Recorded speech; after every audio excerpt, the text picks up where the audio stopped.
we chose this book before the war started over there in Israel and Gaza.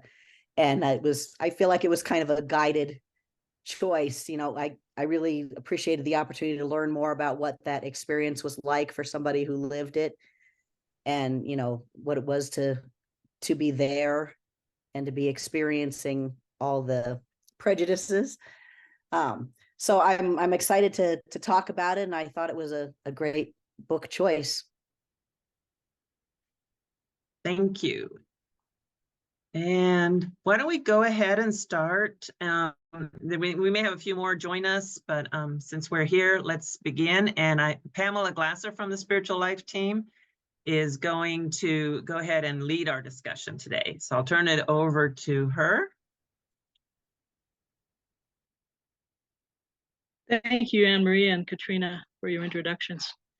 This book was an incredible heart moment for me. I had lived in Israel from 85 to 86 and was a government employee playing in an orchestra at that time. And it was peaceful, to my knowledge. There was one bomb threat, and a couple of soldiers got killed at the Syrian border, but overall peaceful. My knowledge of that was due to Shimon Peres doing whatever efforts he could to have Palestinians become citizens. And the Intifada that followed that in 87 completely blew that out of the water, except for the Bedouin people in Beersheba. And Beersheba had been my home. Last trip there was Anne-Marie and Jordan had been there. Katrina was there in Haifa. And the rest of us were on a pilgrimage type tour, and total different perspective on the country, because I got to see life in the West Bank, where things had gone very badly for most Palestinians. And so it was a tough time for me to have a totally different perspective on the country. Before we went, reading Dr. Buela Ish book about his family tragedy was part of our preparation to go, as well as another one called Blood Brothers by Abuna Elias Chakur, who is an Orthodox priest and had been for some time Bishop of Jerusalem. So seeing the country in different perspective of changes in the government policies was tough on me. And then shortly after, this whole tragedy that's happened. So I always refer to this book as an enlightenment of people overcoming the horrors of prejudice and what they can cause. And I invite us all to just take one moment. Anne-Marie just posted that the anniversary of the girl's death, his daughters and niece, is coming up very soon. And if we could just take one moment in our silent prayer as we pray, or good thoughts if it's that option for you, and think of all the people who have had tragedy since that time, this past October.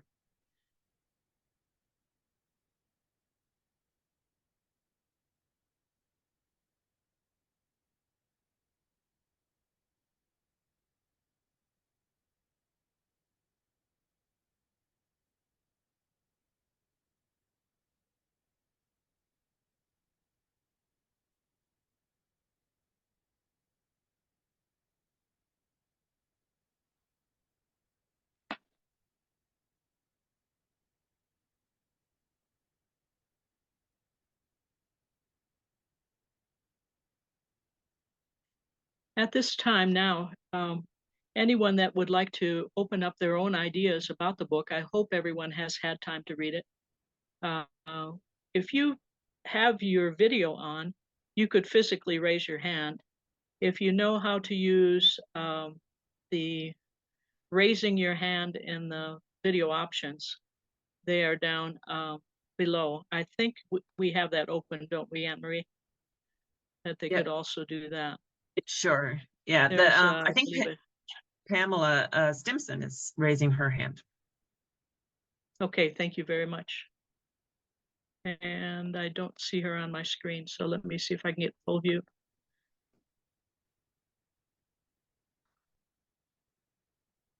There you are. Thank you.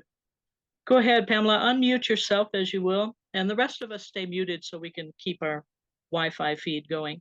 Thank you. Okay. Why am I unmuted? Yes. Go ahead. What am I going ahead about? I think I You missed raised your hand to share. Did you raise your hand to Oh. share? We understood that. No, I raised my Any of hand to your say that insights?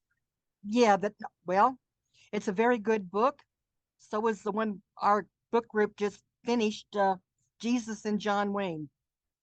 And it gives you a different perspective on a lot of stuff.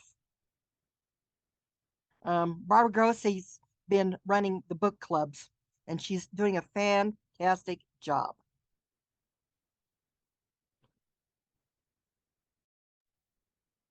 Yeah, that's another good thing that we can do is share amongst our own community and congregational book clubs. Thank you for that, Pamela. Anybody else want to share something that occurred as you read the book?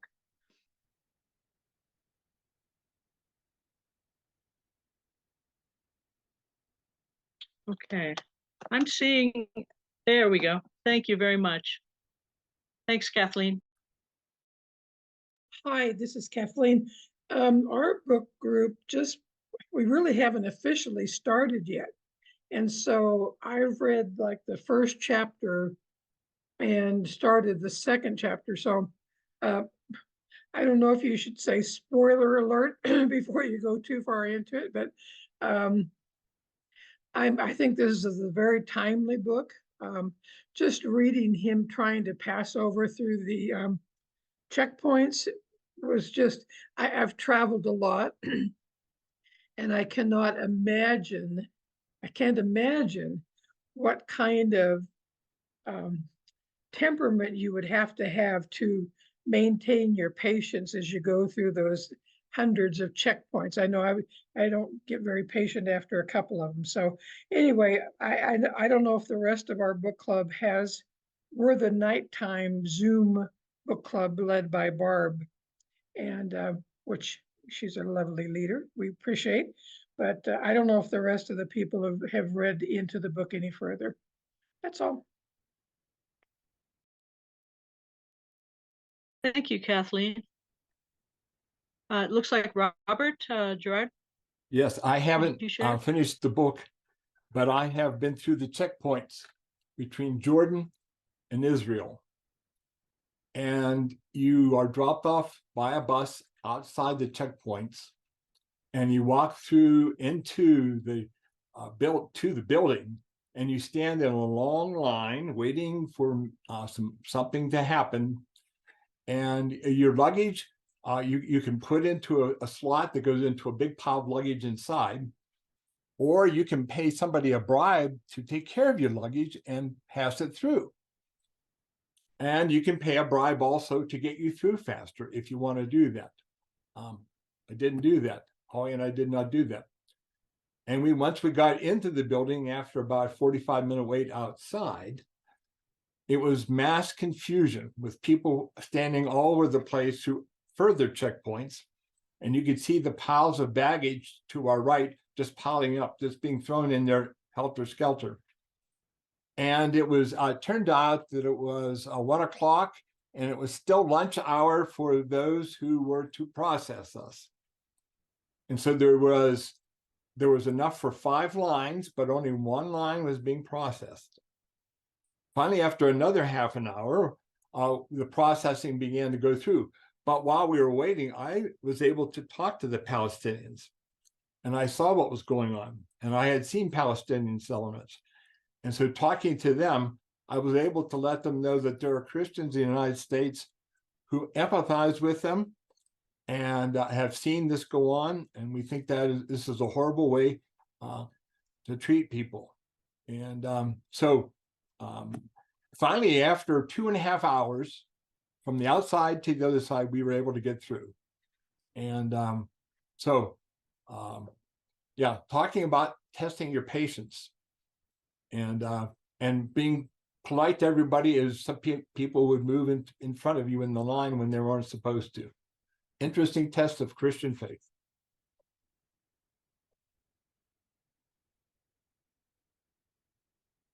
Thank you very much. I know that our tour guide had to, when we went into the West Bank, had to go through and approve the whole busload of us. And it took some time for her, even she is an Israeli citizen and a Palestinian, and people had to wait and go through, and wondering if she would be back on the bus with us afterwards. It's a very tense moment. Thank you very much, Robert, for your insights as well between Jordan and that. This is Carla. We read this book through Just Faith when I first started the foundation class, and then I reread it when I saw that you guys were going to discuss it. I think it's also timely. What I did in the first and second chapter, because I don't want to be a spoiler, they were seeing where do I see the display of power over the powerless in my community? And so I was thinking about that. We do a homeless lunch the third Saturday for Just Caring. And I think the homeless are powerless. I know a lot of people are real critical about why they are homeless. However, once they become homeless, it's really hard for them to work their way back out. And so I can see that correlation here in Cheyenne in our own community. Thank you. Looks like Pamela is frozen, but Karen, I see you have your hand up. I have a question about those of you who have passed through the checkpoints. Did you ever see anybody be rejected like the author was at times, either coming in or leaving even he was?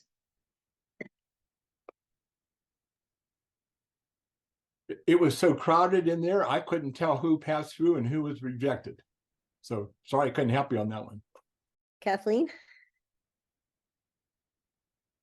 You know, I'm feeling kind of, you know, very, self-centered to think how I might be frustrated after one attempt or two attempts to get through a checkpoint.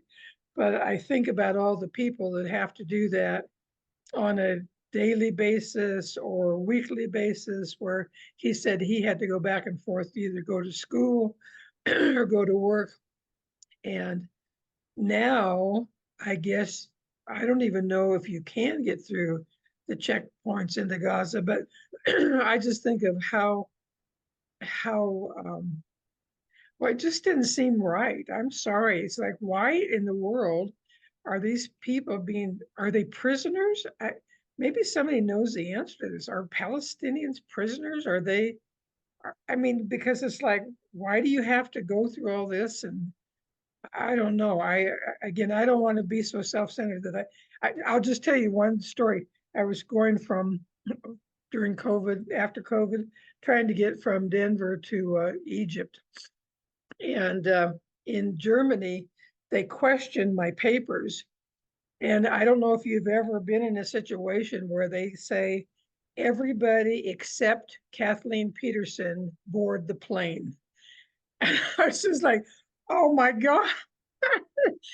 And I had to stand there and argue with that guy for a long time, and finally said, oh, just get on the plane. He said, they can take care of you in Cairo. So I was terrified going from Munich, Germany to Cairo, because I didn't know if I too would get turned around at the border. I wasn't. The guys didn't give me any trouble in Cairo. But I mean, just imagine somebody having to go through that on a daily basis. I just think it's so wrong. I don't know. Yeah, somebody can help that.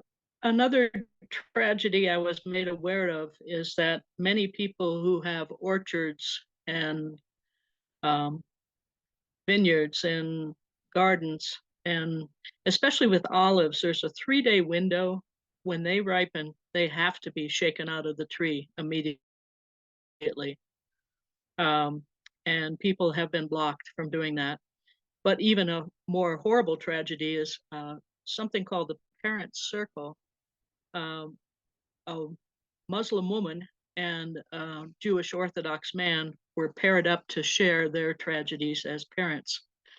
And a woman had her son convulsing in her arms and trying to get to a hospital and being blocked from going. And by the time they went through the 3rd checkpoint and got to a hospital, the boy did die. And things like that are just inconceivable to me too. But there is that happening. I see another hand raised here. I can't see your name though. I'm sorry, I don't have your name. Liz. Was that Liz? Yeah. Kathleen's story reminded me of the times that I've been to Mexico and how you must walk right through the border, like both ways. Like they just are like go on through, like they automatically know that you're fine, quote unquote. And it makes me think a lot about the privilege of being white or Western or American that we have in the world moving around, whereas other people don't, like the Palestinians. Go ahead, Ron. Nope, you're muted. I think the title tells it all. I shall not hate. The fact that, almost from the word go, the Israelis essentially tried to do ethnic cleansing so they could get rid of the Palestinians. That was a sign of hate. The fact that the Palestinian response was hatred, so that there is the intifadas and stuff like that. Certainly the Israelis are afraid of all the possibilities what could come across the border on them, which is the justification they use for making it so difficult to get across the border. And I think that the author's view of saying, look, I shall not hate, I shall not do anything against them, is essentially says everything. Pamela Glasser, are you still with us? We may have lost her again. How about you, Barbara? Oh, you're muted.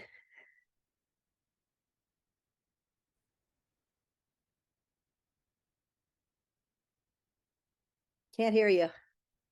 Hi, this is Barb. Were you calling on me? No, Barbara Goose? I don't know. Okay, I will mute again. Can't hear you. All right, we'll go ahead and go on.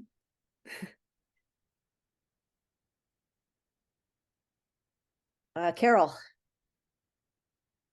I haven't read much of the book, but the one thing that struck me right away is when he said that he has always been able to find the good chapter of a bad story. Mm-hmm.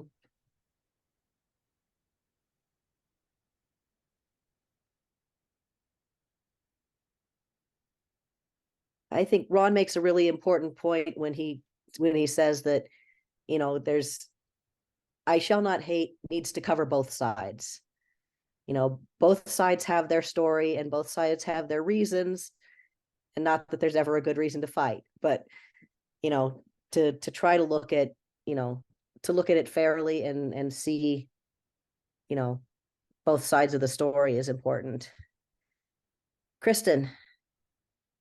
Hi. I'm about in the middle of the book, new to this group. Hello. But I just was trying to catch up this morning. So I was reading a part and it was another border crossing story. I won't give anything away, but the point that he made was, I guess he had lost his briefcase or something. He wanted to be treated as a human, not as a Palestinian or Israeli. I just thought kind of goes along with what Ron was saying, that just to be treated as a human is what we're going for here. Yeah.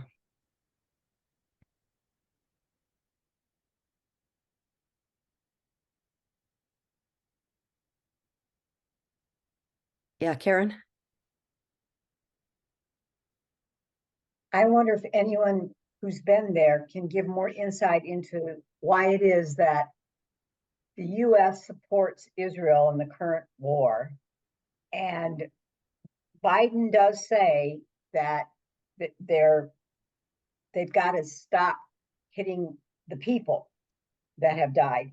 But yet we have for decades now just ignored how Palestinian has been treated, how they have territories and they have apartheid and they have a hard time finding jobs, and how even though those territories were only supposed to be for Palestinians, a lot of Israelis have settled in the mountains of the West Bank where they can look down on the Palestinians. And that was totally ignored too. Why do we ignore the injustices of people instead of doing something right away?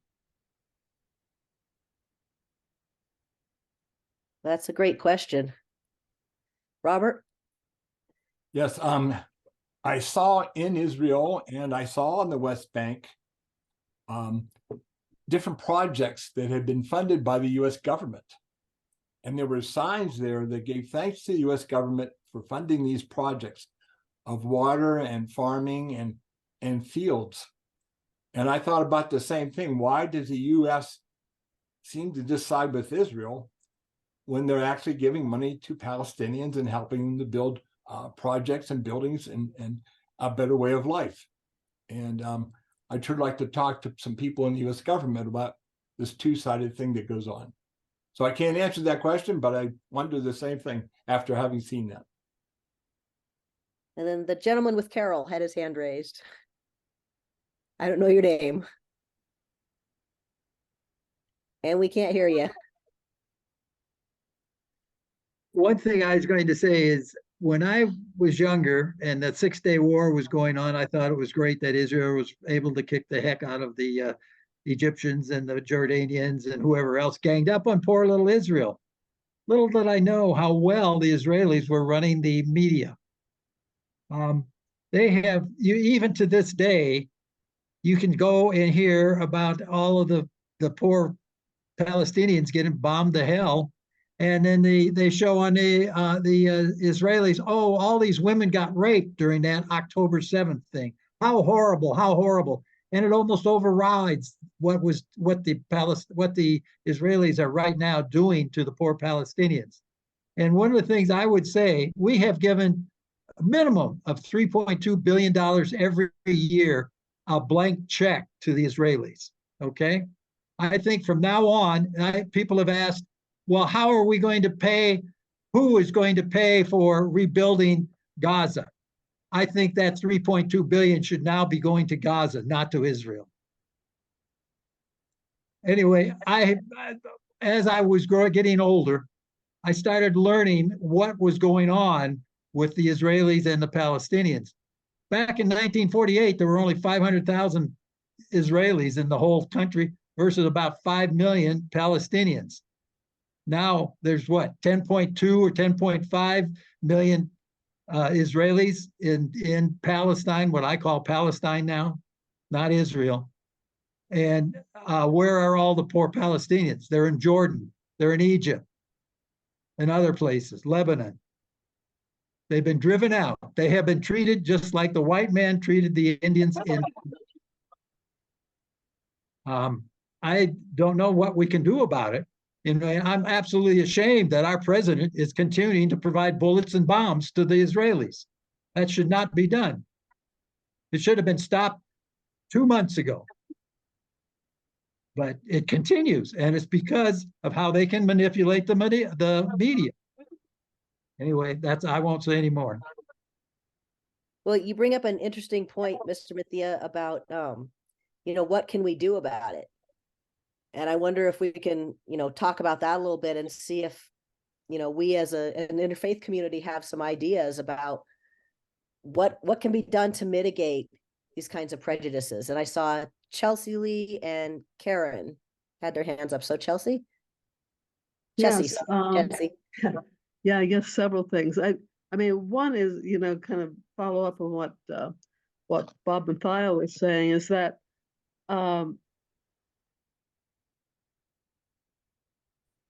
we act as if in the media as if everything's started October 7th and not going back to 1945. And I mean, there are podcasts and there's things out there. So I think one of the things we can do is to educate ourselves about what's happened, at least going back to 1945, and understanding, true that the Palestinians are not prisoners, but yet they're kind of treated as if they're prisoners. Their land is occupied by the Israelis. And so that's, I mean, ending that occupation, not allowing them to have a separate state, and not understanding why there's that that anger. I mean, if it's an act from Palestinians, it's considered terrorism. But if it's an act from the Israelis, then it's treated as if it's they're as a defense. They're defending themselves. So a lot of it is in the language. I kind of picking up on what Carla was saying about what the homeless people are. It's in a way this, and we have in Fremont County where I live, surrounded by the Wind River Indian Reservation. There's a lot of homelessness, and it's a lot of the same issues. So when I'm reading this book, I see a lot of the parallels of how Palestinians are treated, in the same light as Native Americans are treated. And the author, to admit, I have trouble being as open-minded as he is. I admire his ability to look at it as individuals and have done wrong to him, looking at the isolated incidents and looking at that as being wrong and not blaming the other side, the enemy. But it also helps me to understand and how to build trusting relationships with Native Americans, which is kind of my one of my goals, I guess, here is building those trusting relationship, but understanding that it's hard for them to look at me as an individual instead of looking at me as the oppressor, just because I'm white, and that I have privilege they don't have, not looking at me as a historical context. But I think recognizing that that's what is happening, and that the importance of our understanding our own history, and then what can we do about it beyond learning about it. First, I think back to this book, learning about the history, and then asking for change. All right, Carol, and Just then as Paul Mathieu said, that. Sorry, Jesse. Didn't mean to interrupt you there. You froze up for a second and then we lost you.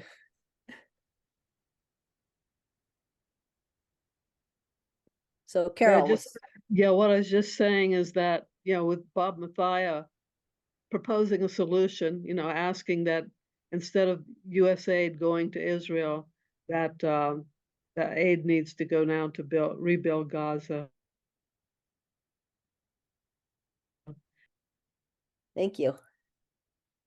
All right, Carol, you were next.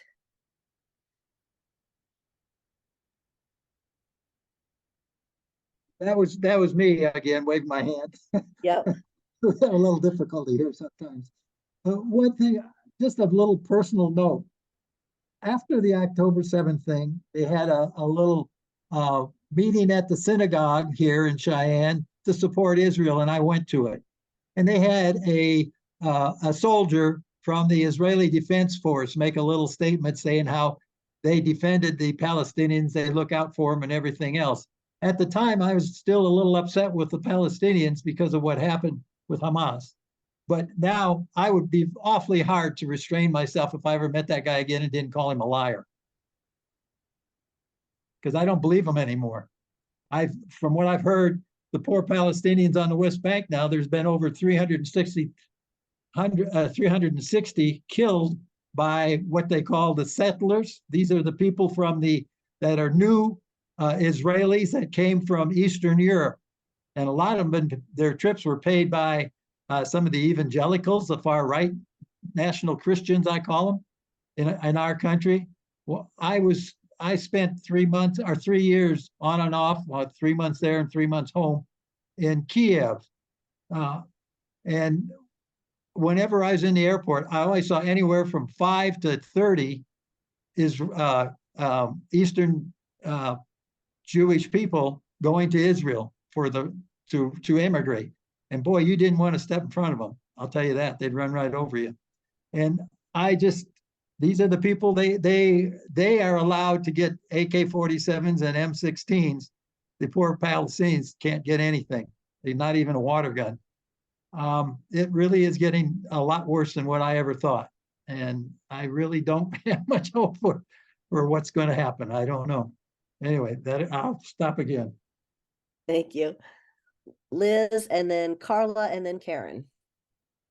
Well, I would love to be able to have a strong arm solution to stop everything right now, but I think that more stories like these, elevating stories like these, and really to change the narrative is going to have sort of a longer lasting effect. I mean, reading a story like this does a better job of bursting any propaganda bubble than anything else, and countering the media spin, like Bob was saying. And so that takes longer, but just to reach people, to rehumanize, the people who have dehumanized the Palestinians in their minds, to counter that.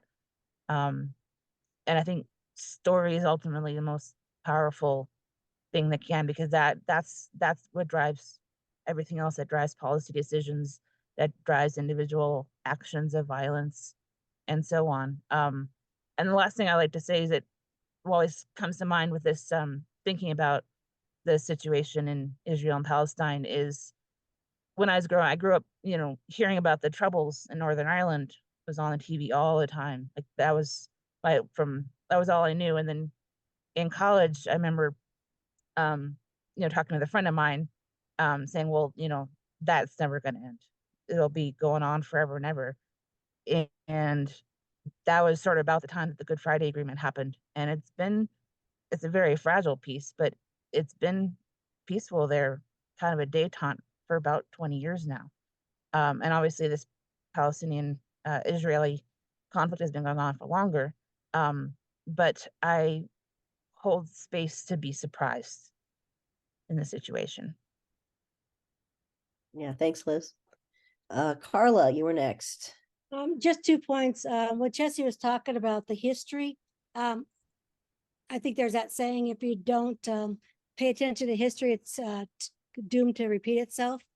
From this book and some other research, their land, Palestinians' land, was taken from them by Israelites by force and just pushed into the Gaza. And they never got compensated for that.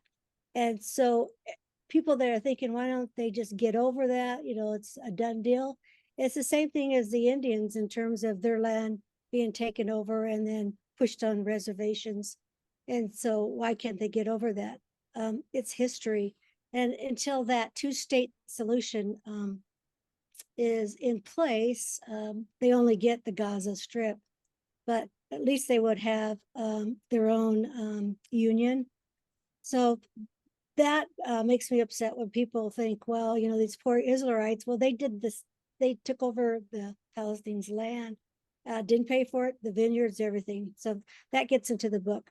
The other thing is a solution, you know, because when I read this second time too, I always feel defeated because we're here and they're over there. You know, we have the same things happening here in United States. But one thing that I really felt kind of hopeful was that the women hold a place of honor in their culture.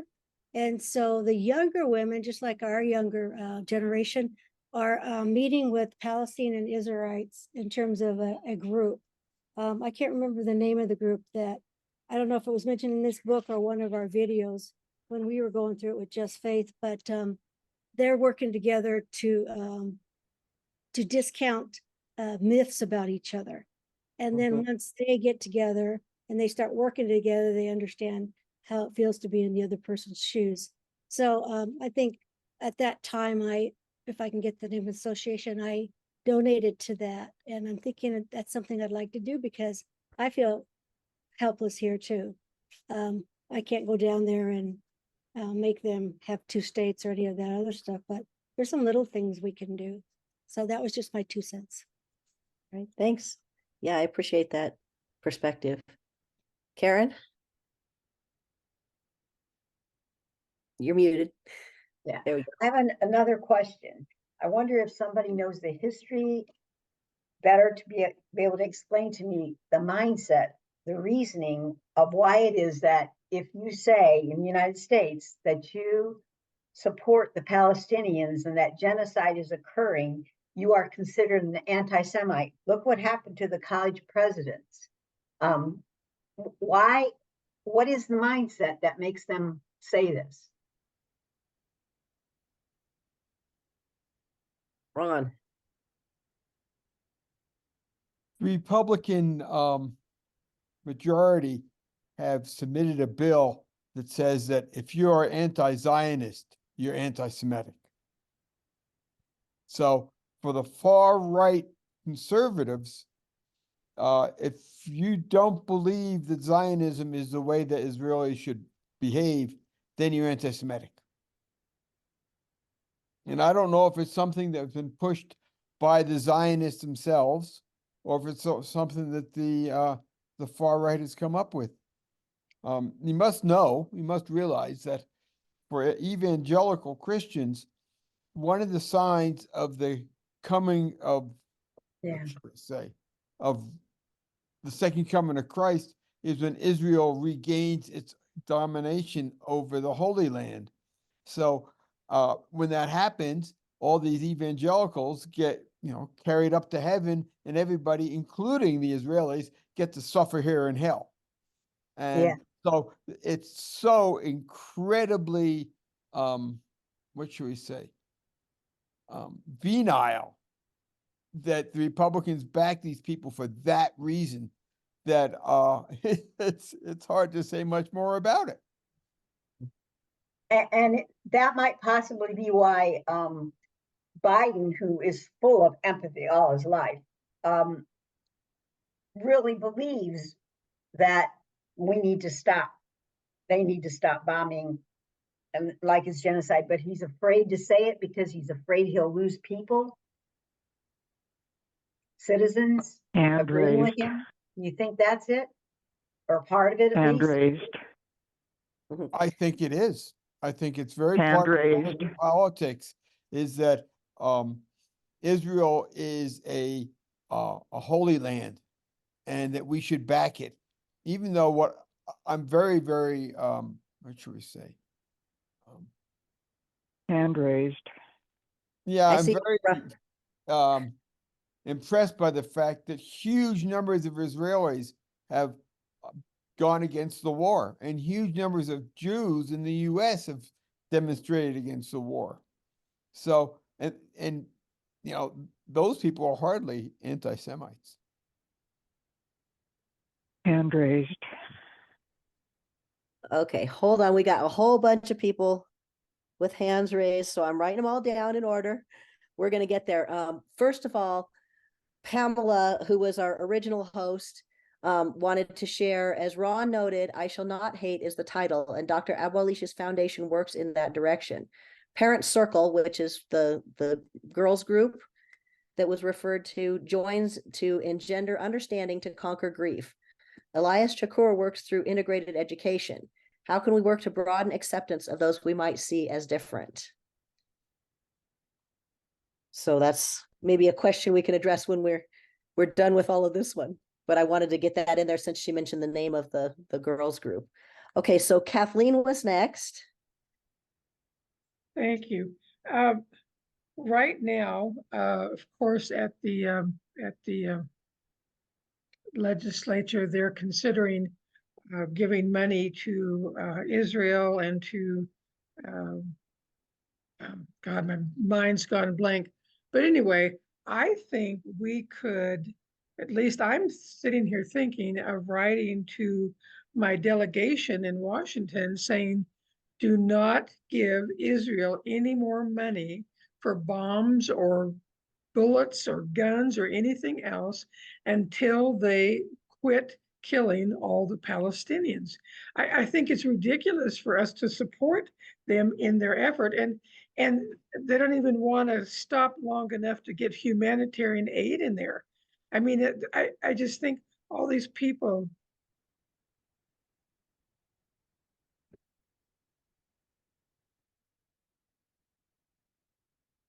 We lost her. Yep, Kathleen needs a break for a minute. All right, Barbara on the phone was next, and then Barbara, is it Ghost or Goose? How do I say it? Ghost, thank you. Ghost. Okay, so Barbara on the phone Thank first. you. Thank you. What happened in the late 40s was intended as compensation for the Holocaust. And I think that needs to be remembered. You know, where can people go who are under threat of you know, millions and millions of genocidal killings? And it was clearly from this book, it was not well planned and not well orchestrated. But I think the impulse behind allowing people to settle in Israel was heartfelt at that time. So I'll stop there for the moment. Thanks, Barbara. All right, Barbara Ghost. That's exactly what I was going to say. And I think that that's created a sense in government ever since of guilt.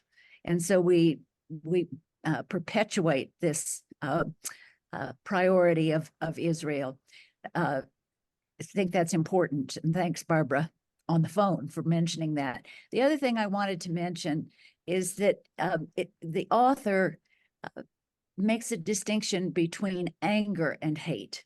And I think it's perfectly legitimate to be angry. And anger can bring about this discussion of what can we do. So I appreciated that. Thanks. Thanks, Barbara. Okay, Mary, you're next, and then Ron. Okay. I have just a couple of things to throw in. One, there is a good Jewish lobby for our government that has been around for a long time, which affects whether it's a Republican or a Democrat in power. The one thing Hamas said is they wanted to cause Israel to overreact. And that, I think people didn't hear, but that's what they said the first day that they attacked on October 7th. And the educating us of all of this, I think, is important. I've been to Israel and I love Israel. And the Israelis are much better advocating for themselves than the Palestinians. And the Israelis have been attacked, like in 1967, and then that was called Intifada that they have every so often. And they tell the world what's happening, and the Palestinians have had basically no voice. And I think educating ourselves for all of this is important. The other thing, Hamas, Hezbollah, and all these others say they want to wipe Israel off the map. And the Israelis use that very much to their effect of where we defend them. So I think there's a lot that we need to learn. And I agree. I think we should keep the Iron Dome for Israel, but I don't think we should send any more money for weapons. And it's going to be hard to stop that in the present political thing. Thanks. Thanks, Mary. So Anne Marie had a comment, and then we're going to go to Ron. Anne Marie said the Holocaust provided the perfect opportunity to push the Zionist desire for a homeland. Ron. I think Barbara on the phone had a very, very good point that basically there's a sense of shame by the rest of the world about the way the Jews were treated, but that is evaporating. I think that's exactly the reason why we see this tremendous difference in generations. You know, the younger generation is very much pro-Palestinian, and a lot of the people who are screaming about, you know, the fact that colleges are anti-Semitic don't realize the reason why these people are pro-Palestinian is they've lost that that guilt that was around for older generations to back Israel for any reason at all. Thanks, Ron. Anne Marie had another comment. And this is from the book. She said, Iseldine's daughter, Bessan, is quoted as saying, meeting violence with violence never solves the problem. This supports the idea of stopping the funding of violence. Thanks, Anne Marie. So, for those who've read far enough into the book to have seen it, does anybody remember what Dr. Abu Elish had said about, you know, what happened in his life that helped him to avoid hating the Israelis? Thank you for bringing that up, Katrina, because so many times in his career, even as a child, he was helped by Israeli farmers to raise enough money to go to school. And that family, although the older man that had passed away when he went to visit them again, they remembered him, and they remembered that how wonderful the relationship was with the family. The doctors in Beersheba that sponsored him, the head of the OBGYN in Beersheba wrote glowing remarks about his work. And I think that kept him in balance, that he understood that it's not Israelis hating Palestinians so much as governmental and military creating problems due to fear, due to misunderstandings. I think fear was the biggest base for all that's happened. Fear that the Holocaust would happen again. They've created almost another Holocaust back onto the Palestinians. And the tragedies there, I think we can see paralleled with our Native Americans in our own country as well. Right. And what we have a history of here. So how can someone like Dr. Izeldine Abu Elish and his foundation change things? Ron mentioned the book's title is I Shall Not Hate is number one. If we let what happens to us go on to other people, then we are recreating the circle of violence and misunderstanding. Parent circle and Abuna Chakur were two other examples I mentioned that we can overcome when we understand how much we are in common instead of different. Thank you. Thanks, Pamela, and welcome back. Yeah, I think a theme that I see is this idea of, you know, knowing people. And I think that works on prejudices in every country of every kind. When you talk to individuals, when you get to know people, you realize that what you thought, you know, the other is not necessarily so, that we usually have more in common than we have different. I think I saw, Mohammed, did I see your hand raised?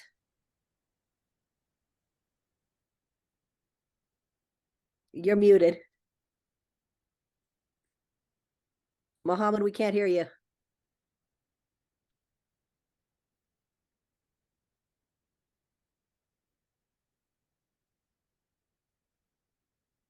Still muted. Here, There we go. can you? Yes. Okay. I want to come to this issue from a Muslim and an African perspective. Because I'm a Muslim, I speak Arabic, my religion is Islam, and I'm from Africa. So for that embodies everything everybody doesn't want, sort of, for many people. And South Africa last week submitted to the International Court of Justice that what Israel is doing is really committing genocide. And now it is even Israel is going into ethnic cleansing, meaning moving all the Palestinian out of Gaza, the West Bank, or just cleaning them out, let's call it like that. Killing 24,000 and counting. That should make everybody angry. This guy does not do it as saying it doesn't make people hate. There is 2 billion human beings on this earth who sympathize with Palestinian. You can think of the Gaza Strip basically as a shooting range for Israel. And the sad thing, the bullets they are using are coming from this country. So we do have a responsibility. You can't just, well, it is way over there and they are Palestinians, they are terrorists.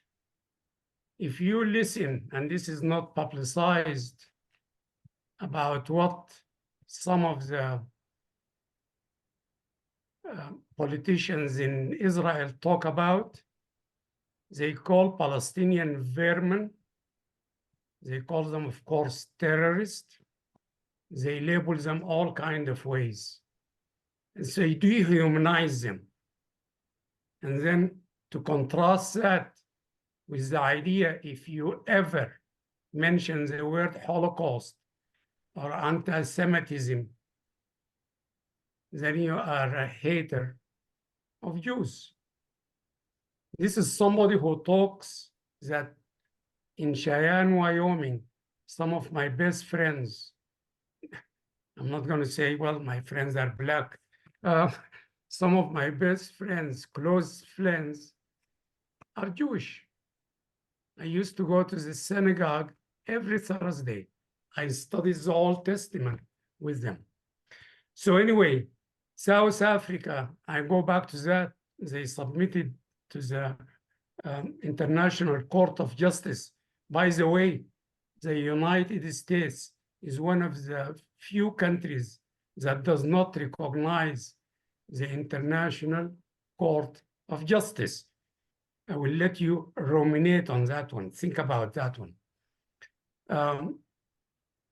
They said Israel is committing apartheid, and I heard many comments about that. That is exactly 100. It is even worse than what happened in South Africa. What they are doing is also worse than the Holocaust because they are killing them slowly. Some of the comments from the politicians in Israel, they said because they killed 10,000 children. They kill them early because they will grow to be terrorists. How inhumane that can be. Kill a child who does so he, and that is called defending Israel. And I am at the end of this. There is a lot of all my friends who are Palestinian and Muslim. They really detest what is happening here.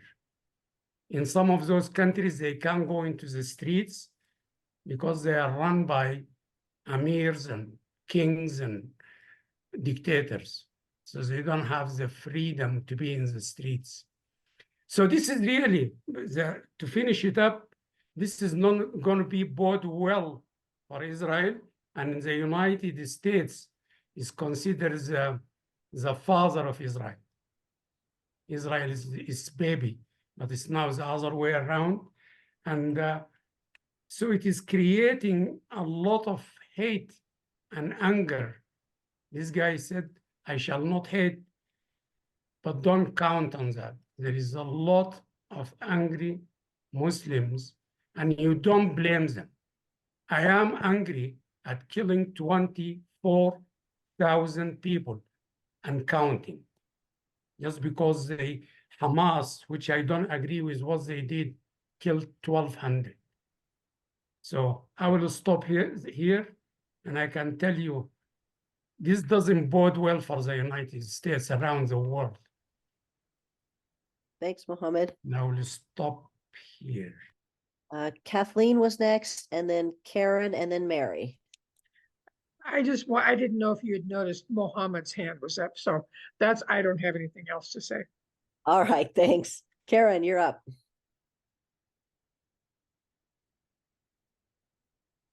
I just wanted to make an observation that's positive.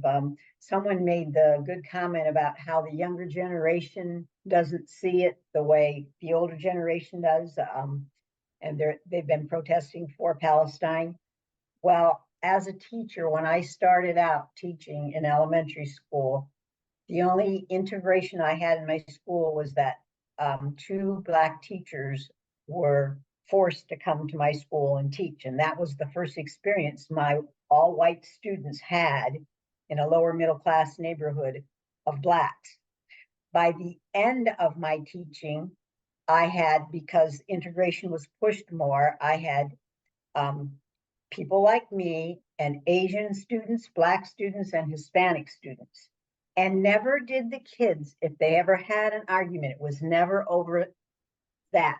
It was over whether you were cheating in a game or something. And the other observation I made was always in February, I would read them a book about George Washington Carver. And in it, at the beginning, it talks about slavery. And a thread that ran through my 2nd grade curriculum was, is it real or is it fanciful? And it went across the curriculum, whether you were teaching science or geography or whatever.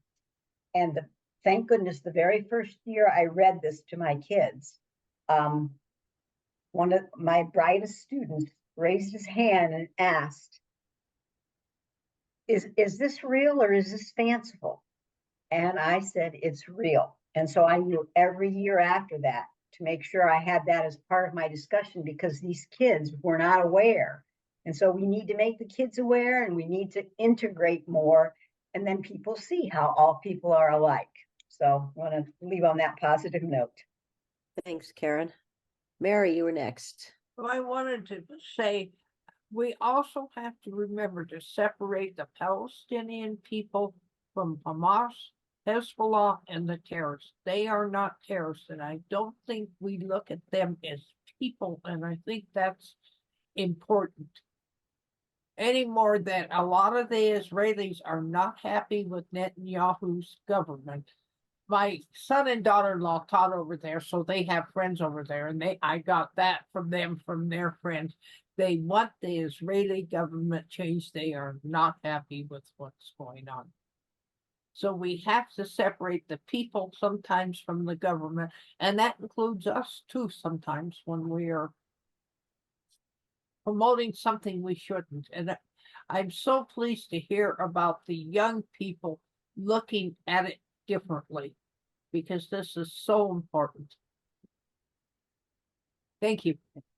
Thanks very much for that, Mary. I want to second what you said. You know, we go to Israel every couple of years, every few years, and my experience there has been that the people there are very loving and very open and very tolerant is not the right word. I don't like that word, but very you know, inclusive of all the religions that are in that country. This is a government issue. This is not a people issue.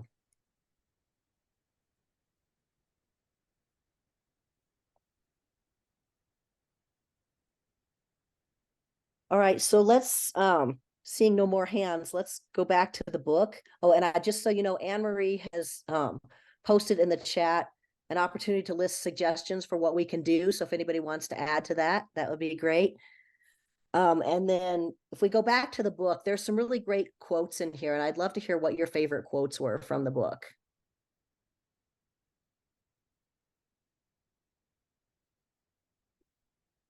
Ron. Can't hear you. I was struck and rather dismayed by the quote he had from David Ben-Gurion, who I thought was a pretty, you know, liberal prime minister for Israel. When asked about dispossessing the Palestinians, he said, "Oh, they will forget." Which means that this whole movement has been, you know, which we sort of look upon the far right as saying, well, we'll get rid of the Israelis. I mean, some Israeli politicians say they want to send them to Brazil. I mean, to the Congo. Just take all of the Palestinians in Gaza and send them to the Congo. That's been around from the very beginning of Israel. Thanks, Ron. Pamela and then Liz. On page 105, the big question that, and it's in relation to the fact too that Ezeldin met as a doctor many mixed couples. I lived in Beersheba where there were many mixed couples, and the Muslim students that I was teaching English to introduced me to several of these people. But babies that are born, their DNA many times is identical if you're Jewish or you're Palestinian.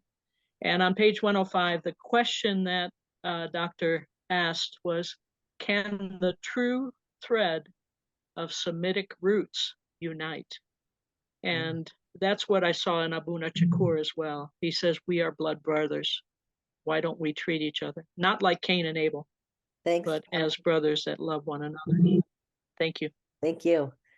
All right, Liz. I just want to say I was in tears by the end of this book, and I am not someone who cries at reading books or stories usually. But what I was really struck by most is when he was recounting the attack on his house and such, and he kept saying, like he was talking to his media friend on the phone, "What have we done? What have we done?" Like that's kind of what was sort of echoing in his head, and that really got to me. Thank you. Yeah, I agree with you. I'm not much of a crier, but this one got me. And so that's, you know, I think it lends extra value to his words and his points of view too. One of my favorites, and you know, those who've worked with me before know that I'm a big proponent of education. One of my favorites was when he said, I also believed the weapon I needed was not a rock or a gun, but an education, so that I could fight for human rights and help all the Palestinian people. You know, and then he goes on later in the book to, you know, to build this foundation to educate girls and all of these things. And I think that education at the end of the day is the answer.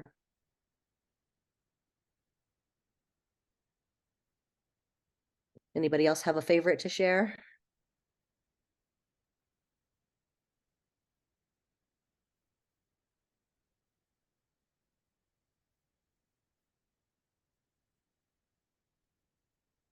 All right, so let's look maybe more toward the end of the book. Hello? Oh, I'm sorry. Go ahead, Barbara.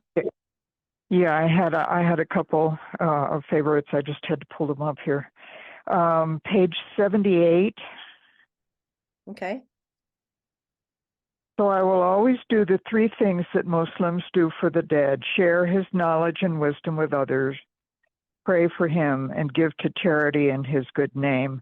That was not part of this discussion, but it was part of a discussion that I was recently part of. And then page 123. It's all about the will to solve the problem rather than the determination to keep the anger front and center. Arguing over who did what and who suffered more is not getting us anywhere. We have to move on. We have to build trust and mutual respect between the peoples. You can't respect someone you don't know. So let's get to know one another by listening and opening our eyes to the other side. We need to encourage kavod, respect, and shivyon, equality, both Hebrew words. Also, we need to focus on realistic goals. Grand plans for peace have failed us. We need to look at what's possible right now, working toward both sides having more equal conditions with equal rights and mutual respect. So those were the quotes that caught my eye so far. I'm about halfway through the book. Beautiful. Thank you, Barbara. Thanks. I'm looking through my notes and I saw a couple more here that I really liked and I'd like to share them with you. This is from pages 204 and 205. He says, enough blood, enough animosity. Military means have proven a failure, and a new method must be found to deal with the conflict. We must focus now on the lessons of tolerance and compromise, on hope, on good deeds, on embracing our diversity, acknowledging our similarities, and saving lives. And then on 205, he says, willing is not enough. We must act. It is well known that all it takes for evil to survive is for good people like you to do nothing. It is time to do and to act. We have to look forward. So with that, I guess, we've talked a little bit about some of the things that we can do. And, a lot of it is in words. How can we support peace in actions? Pamela? Making known to our representatives in Congress that, yes, terrible things are happening that we do not agree with is really, really important. And trying to put an end to the military supplying that we are doing, I think is as important as praying and trying to educate and understand. But educating our representatives in Congress that we do not support injustice that's happening. Thank you.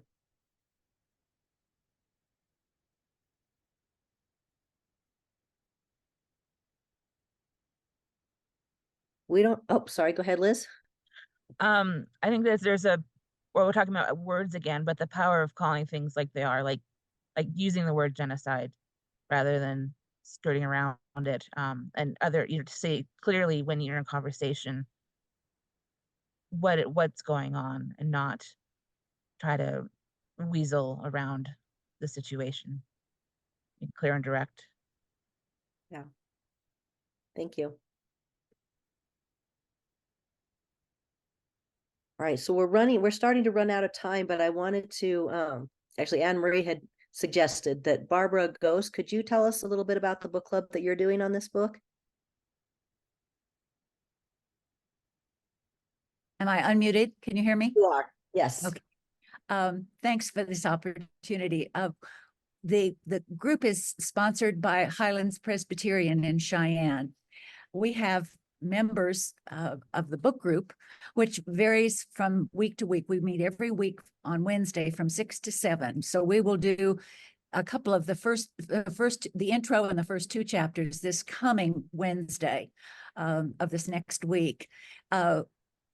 We meet for an hour or a little bit longer sometimes. It's a wonderful group. Several of the members are on tonight on this seat this morning, and we try to do serious books, sometimes fiction, sometimes nonfiction. We've done everything from Braiding Sweetgrass to the 1619 Project, to as we've already heard mentioned, Jesus and John Wayne. And so if you happen to be interested in joining us, it's sponsored by the church, but only probably about half of the members are members of the church. We have all kinds of people from Karen, who's on now, is in Maryland. So they're from all over. We have somebody from Idaho. If you're interested, we'd be happy to have you join us. And trying to think of how, I guess I could put that in the chat, but I can just tell you, if you're interested, it's B as in Barbara, B as in Baker, GOSE, bbghosts@gmail.com. Just let me know. Thanks for that opportunity. We so much wanted to do this discussion to get a kind of head start, and it's been wonderful. And I'd love to know what your next book is going to be. Do you know yet? We don't know yet. Okay. We're sending Do out let- lots of information though. Oh, good. I put a note that if anybody would like to share additional ideas or thoughts, please email me, and my email's in the chat. I appreciate it. Yep. And Pamela Glasser, since you were the original facilitator and then ran into technical problems, did you have any closing comments you wanted to share? I ended up putting it into chat because I wasn't sure if I'd lose another wind gust on my satellite Okay. here. But thank you all, and Katrina and Anne Marie for facilitating with us, and everyone sharing from the heart. And I hope that from our hearts and our minds, we can find a way to make the message of the need for peace to one another through respect.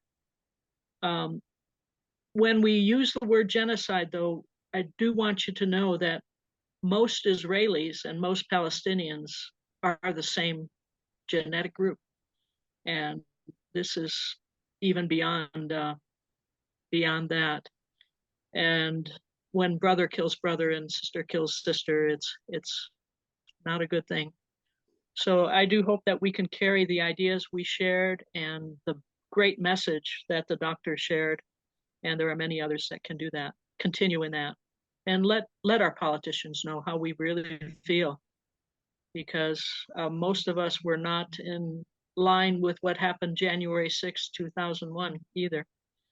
So our government and the people are often quite apart. Let's know and carry in our hearts what we need to do. God bless everyone, and I hope that we can do good things ahead. Thanks, Pamela. Pamela Stinson, you have a comment? Oh, I also wanted to comment. Barbara mentioned about people from all over. We also have people of other faiths, because Muhammad Saleh, he is also a member of the book group. And he has been all over, well, Wyoming. He's a very good member of a lot of things and a very good friend. That's Yes. all. Thanks. All right. Thanks, everybody, for a great discussion. And be on the lookout. We don't know yet what our next book will be, but we will be in touch to let you know. Thank you, everyone. Thanks. Have a great day.